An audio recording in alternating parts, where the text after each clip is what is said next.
Hi guys, welcome back. और आज हम बात करने वाले हैं पॉलीमॉर्फिज्म के बारे में। पॉलीमॉर्फिज्म बुक्स का एक कंसेप्ट होता है जिसका मतलब होता है कि एक मेथड की मोर देन वन फॉर्म होना। जैसे कि हम एक एग्जांपल लिया था, एक एनिमल एक पेरेंट क्लास है और अगर हम उस पेरेंट क्लास से डॉग को और स्पैरो को इनहेरिट करते हैं तो डॉग की अपनी साउंड होती है और स्पैरो की अपनी साउंड होती है। तो ये होता है हमारा पॉलीमॉर्फिज्म कि हमारा एक ही फंक्शन है साउंड, लेकिन डिपेंडिंग ऑन कि वो किस ऑब्जेक्ट का है, डॉग का है या स्पैरो का है, तो उसके अकॉर्डिंग उस मेथड का बिहेवियर अलग हो जाता है। इसको हम पॉलीमॉर्फिज्म बोलते हैं। पॉलीमॉर्फिज्म दो तरीके से होता है, एक कंपाइल टाइम और एक रन टाइम। कंपाइल टाइम को हम स्टैटिक और अर्ली बाइंडिंग भी कहते हैं और रन टाइम को हम डायनेमिक और लेट बाइंडिंग भी कहते हैं। कंपाइल टाइम को अचीव करने के लिए हम फंक्शन या ऑपरेटर ओवरलोड करते हैं और रन टाइम या लेट बाइंडिंग को पॉलीमॉर्फिज्म अचीव करने के लिए हम फंक्शन ओवरराइड करते हैं। तो हम इन दोनों कंसेप्ट को प्रोग्राम के थ्रू देखते हैं कि हम कैसे अचीव करते हैं पॉलीमॉर्फिज्म। तो हम आते हैं, हम लोगों ने अपना विजुअल स्टूडियो कोड ओपन कर लिया है और मैं यहाँ पर एक एग्जांपल लेती हूँ शेप के लिए। तो हम पहले डिस्कस करते हैं कि फंक्शन ओवरलोडिंग क्या होता है। फंक्शन ओवरलोडिंग या फिर ऑपरेटर ओवरलोडिंग क्या होता है। फंक्शन ओवरलोडिंग, जैसे कि हमने बात की थी पहले भी, कि हमारी एक क्लास है, मान लो ऐड, और इसके अंदर हमारा एक मेथड है इंट सम।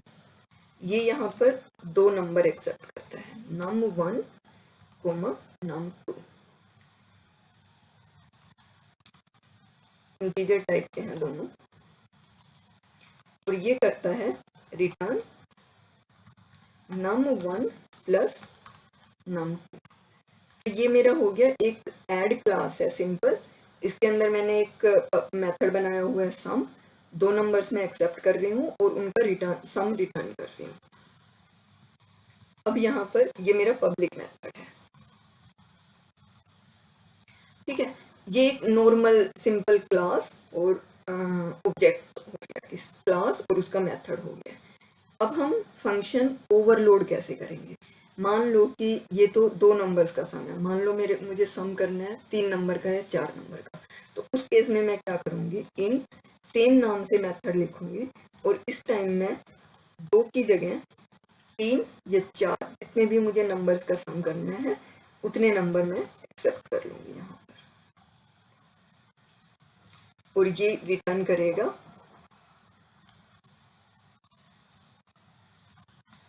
num1 plus num2 plus num3।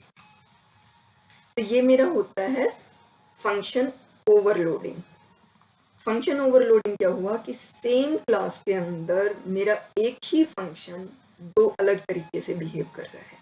जब मैं को सम करते हैं, सम फंक्शन को कॉल करते हैं, तो मैं इनको प्रिंट कर रही हूँ इन दो स्टेटमेंट के थ्रू। और यहाँ पर एड डॉट सम पहले मैं 2 नंबर्स का करती हूँ, फिर 3 नंबर्स का करती हूँ, और यहाँ पर कंपाइल टाइम पे ही हमारा डिसाइड हो जाता है कि मैं 3 नंबर वाला फंक्शन कॉल कर रही हूँ या 2 नंबर्स वाला कर रही हूँ।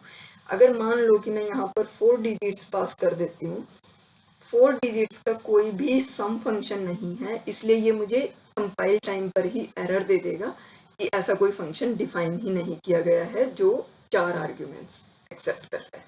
तो इसीलिए इसको कंपाइल टाइम पॉलीमॉर्फिज्म बोलते हैं, क्योंकि हमें कंपाइल टाइम पर ही पता चल जाता है कि कौन सा ओवरलोडेड मेथड कॉल करना है।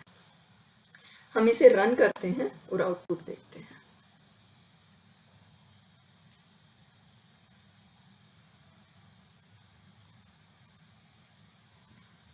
सम ऑफ 2 नंबर्स वाला 2 नंबर रिटर्न करना है, सम ऑफ 3 नंबर्स वाला 3 नंबर रिटर्न कर रहा है, 3 नंबर्स का सम रिटर्न कर रहा है।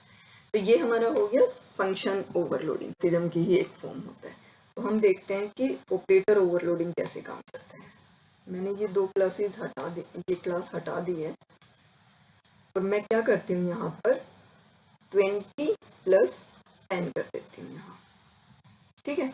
मेरे पास दो इंटीजर नंबर हैं, num1 num2, ठीक है। और मेरे पास दो स्ट्रिंग भी हैं, name1 coma name2, string variable भी मैंने डिफाइन कर दिया।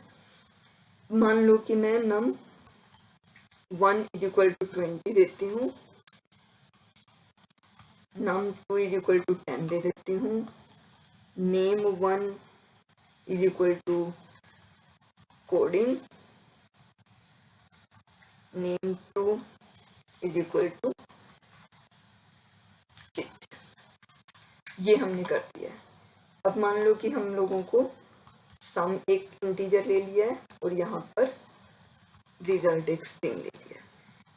अब हमारा एक प्लस ऑपरेटर होता है, तो सम मैं क्या करती हूँ, सम वेरिएबल के अंदर num1 प्लस num2 स्टोर करवा देती हूँ। इसी तरीके से जो मेरा रिजल्ट वेरिएबल है उसके अंदर मैं name1 प्लस name2 स्टोर करवा देती हूँ।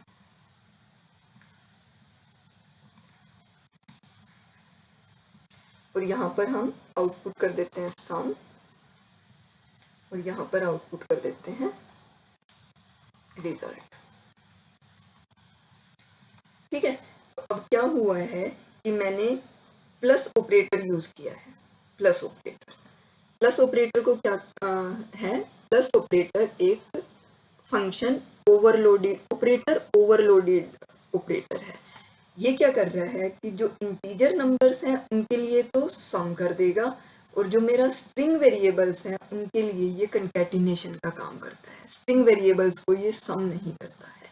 तो ये हमारा ऑपरेटर ओवरलोडिंग होता है, जो कि इनबिल्ट ऑपरेटर ओवरलोडिंग है हमारी C++ के अंदर। हम इस प्रोग्राम को रन करते हैं और आउटपुट देखते हैं, 20 + 10 30 होगा, और कोडिंग चिट चैट प्लस करेंगे तो कोडिंग स्पेस चिट चैट आ जाएगा। तो ये हमारा ऑपरेटर ओवरलोडिंग का कंसेप्ट होता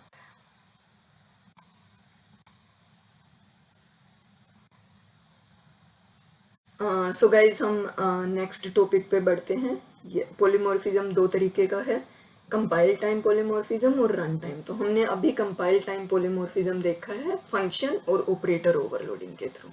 अब हम आते हैं रन टाइम पॉलीमॉर्फिज्म के लिए, और हम बात करते हैं ऑपरेटर फंक्शन ओवरराइडिंग की। फंक्शन ओवरराइडिंग के लिए हम एक क्लास बनाते हैं। फंक्शन ओवरराइडिंग बेसिकली इनहेरिटेंस के अंदर काम करता है। क्या होता है कि हमारी एक पेरेंट क्लास होती है। मान लो कि मैंने एक पेरेंट क्लास बनाई हुई है शेप, ठीक है, और एक मेरी चाइल्ड क्लास है मे बी स्क्वेयर, और एक और मेरी चाइल्ड क्लास है मे बी ट्रायंगल।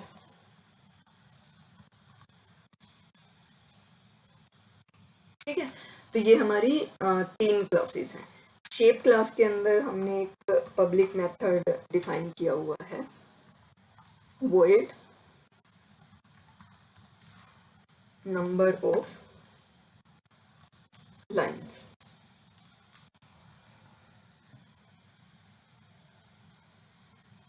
और यहाँ पर मैं एक्सेप्ट करती हूँ इंटीजर वैल्यू, और हम देते हैं लाइन्स पैरामीटर एक्सेप्ट करते हैं, और यहाँ पर हम सी आउट करते हैं number of lines and line. ठीक है, अब हम इस स्क्वायर को इनहेरिट कर लेते हैं पब्लिक शेप क्लास से।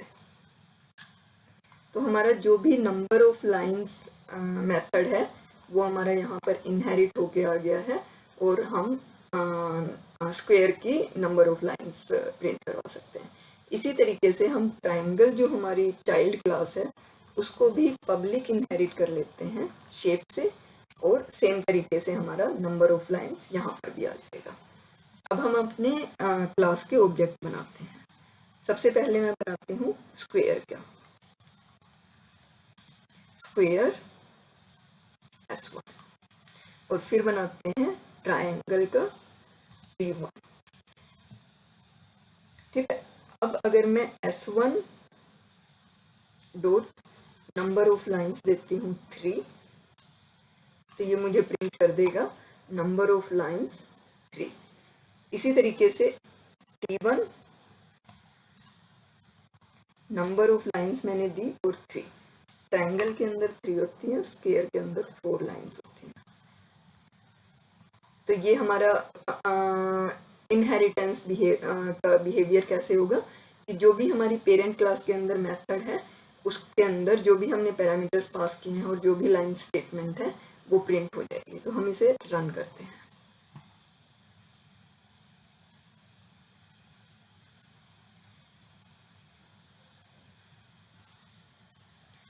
यहाँ पर क्या हुआ, नंबर ऑफ लाइंस मेरी प्रिंट हो गई जो भी मैंने पास की थी। अब ये मेरा नॉर्मल बिहेवियर है, इनहेरिटेंस कैसे काम करता है। अब हम बात करते हैं फंक्शन ओवरराइडिंग की। ये मेरा एक फंक्शन है और जो कि पेरेंट क्लास में डिफाइन है। तो अब मान लो अगर मैं इसे चाइल्ड क्लास में आती हूँ और मैं चाहती हूँ चाइल्ड क्लास में ये थोड़ा अलग तरीके से बिहेव करे, तो मैं क्या करती हूँ, नंबर ऑफ लाइंस यहाँ पर हम कर देते हैं स्क्वायर नंबर ऑफ लाइंस। तो ये मुझे स्क्वायर नंबर ऑफ लाइंस देगा। और ये इसी तरीके से हम ट्रायंगल के अंदर सेम मेथड को ओवरराइड कर देते हैं। यहाँ पर हम देते हैं ट्रायंगल नंबर ऑफ लाइंस। ठीक है, तो अब क्या होगा कि जैसे ही मैं S1 dot number of lines करूंगी तो जो मेरा स्क्वायर के अंदर नंबर ऑफ लाइंस मेथड है वो कॉल होगा। और जैसे ही triangle dot number of lines करूंगी तो जो ट्रायंगल चाइल्ड क्लास है उसके अंदर जो मेथड है वो कॉल होगा। तो ये हमारा होता है फंक्शन ओवरराइडिंग, कि जो मेरा पेरेंट क्लास में फंक्शन है हमने उसको चाइल्ड क्लास के अंदर इन ओवरराइड करके डिफरेंट फंक्शनैलिटी दे दी है उसे। तो हम रन करते हैं कि फंक्शन ओवरराइडिंग किस तरीके से बिहेव करता है।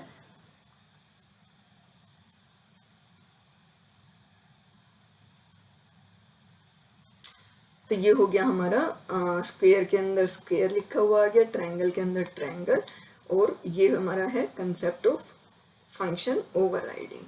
और इसको हम रन टाइम और लेट बाइंडिंग भी बोलते हैं, क्योंकि ये मेथड अगर मान लो मेरे चाइल्ड क्लास में मैं नहीं भी डिफाइन करती तो triangle dot number of lines मुझे एरर नहीं देगा कंपाइल टाइम पे, क्योंकि हमने ऑलरेडी पेरेंट क्लास के अंदर ये मेथड डिफाइन किया हुआ है और चाइल्ड क्लास का ये मेथड हमारा पेरेंट क्लास के मेथड को कॉल करेगा।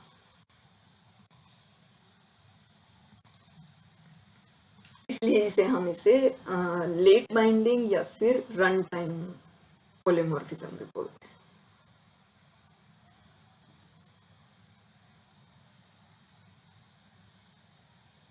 तो स्क्वायर क्लास के चाइल्ड क्लास के ऑब्जेक्ट ने स्क्वायर को कॉल किया है और जो ट्रायंगल वाला है उसने पेरेंट क्लास के मेथड को कॉल किया, क्योंकि चाइल्ड क्लास में हमने इसे डिफाइन नहीं, ओवरराइड नहीं किया।